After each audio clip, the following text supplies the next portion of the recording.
Hi, I'm Rainy, and I wrote a couple of books. This is the second book in my Awakening series. The series, it parallels some of my life stuff. It's a fictional series, but it parallels a lot of life stuff. There's a lot of dark psychology and a lot of rebirth energy, a lot of unlearning and relearning, dismantling, and some deep, deep, dark psychological healing.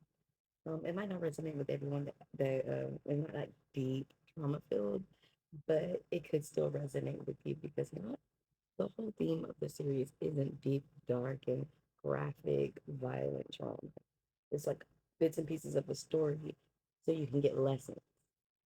One of the lessons that I want to read to you is about two passages from one of these chapters. It's chapter three. I'm going to read The Question and the Stages of Friendship to you. So thank you for sticking this on to get a little backstory. Hope this resonates with you. The question. Weeks passed. The sessions became less volatile. Naomi stopped testing. Roma stopped bracing. They started talking, really talking, about nothing, about everything, about the weather, the food, and the garden, about the oak sampling that Roma visited every day, about the dreams Naomi couldn't stop having, dreams of falling, of being chased, of screaming into the void and no one hearing. One afternoon, they were sitting on a bench in the garden. The sapling was a few feet away, the leaves moving in the breeze. Roma was drawing from a small notebook. Naomi was watching her. Roma? Roma looked up. What are the stages of friendship? Roma tilted her head. That was random. I know. Just answer. Roma sat down her pencil and thought about it. My mother told me, she said. She said the most she said most people get it wrong. They give everything away too fast. They think friendship is about how much you share, how much you reveal, how much you bleed in front of someone. But that's not friendship. That's codependency. Naomi listened. Rainey said there are three stages. Roma continued, and you can't skip them. If you try to skip, you end up giving pieces of yourself to people who haven't earned them. And then you're empty, chasing validation, begging to be seen. What are the stages? Naomi asked again. The stages of friendship. Roma teaches. Roma sat up straighter. This wasn't just casual conversation anymore. She was teaching. Stage one, acquaintance. The first stage is acquaintance, she said. You're cordial, you say hello, you hold the door, you make small talk if you're in the same room with the person. That's it. No deep conversations, no trauma sharing, no expectations. Naomi frowned. That sounds cold. It's not cold. Boundaries. At the acquaintance stage, you're just filling each other out. You're asking, does this person feel safe? Do they respect my space? Do they try to take more than I'm offering? How long does this stage last?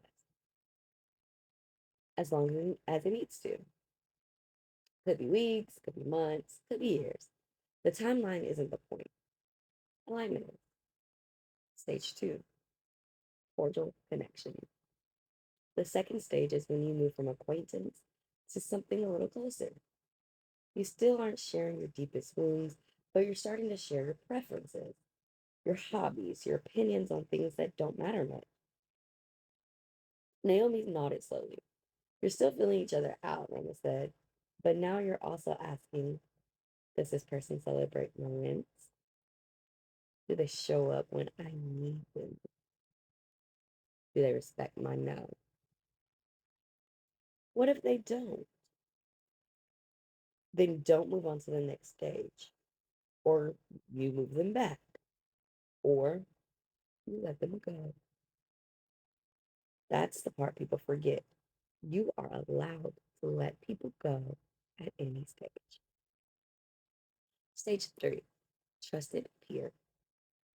The third stage is when you start sharing more. Not everything. You share your struggles, your fears, the things that keep you up at night, but you're still paying attention. You're still watching to see what they do with what you give them. Roman's voice got quieter. This is the stage where most people mess up. They skip to the stage too fast. They give their wounds to someone who hasn't earned the right to hold them. And then when a person drops them or uses them or disappears, they blame themselves. I share too much. I was too much. I shouldn't have trusted them. But it wasn't their fault, Naomi said. It was the other person's fault for not being trustworthy. It was both, Roma said. The other person wasn't safe, but you also gave them access you should not have. That's not blaming the victim, that's learning discernment. Stage four, friend. The fourth stage is friend, a real friend, not a social media friend, not we've known each other for years, friend. Someone who's proven over time that they can hold what you give them, someone who reciprocates, someone who shows up, not perfectly, but genuinely. Naomi's throat tightened. I don't think I've ever had a stage four friend. Roma looked at her, didn't say I'm sorry, didn't say you will, just saw her. Most people have it, Roma said. That's why we're here, learning what it looks like, practicing on each other. So when we find it, we recognize it. Stage five, chosen family. The fifth stage is chosen family. This is rare. The fifth, this is for people who have walked through fire with you. Someone who has seen your worst and didn't run. Those who have earned the right to speak into your life. You wouldn't drop who you would drop everything for, and who would drop everything for you. Jesus, my bad. From a pause. Rainey says you cannot count stage five people on one hand, maybe two fingers, maybe one, and that's okay. The goal isn't to collect people. The goal is to build something real with the ones who stay. Stage six, soul tie.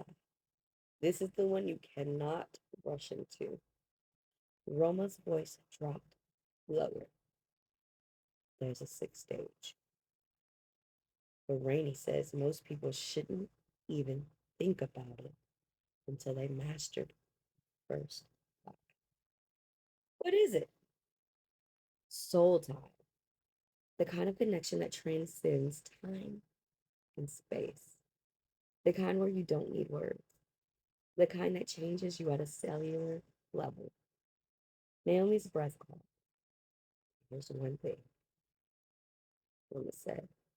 You can't rush into stage six. You can't skip to the other stages to get there.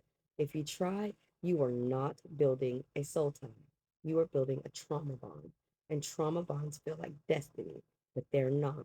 They're just two wounded people clinging to each other because they're both drowning. My mother taught me. She learned it the hard way, and she wanted me to learn the easy way. Kind of had to skip because this is ending, but check it out on Amazon and everywhere digitally and then correct. Thank you for listening to this video.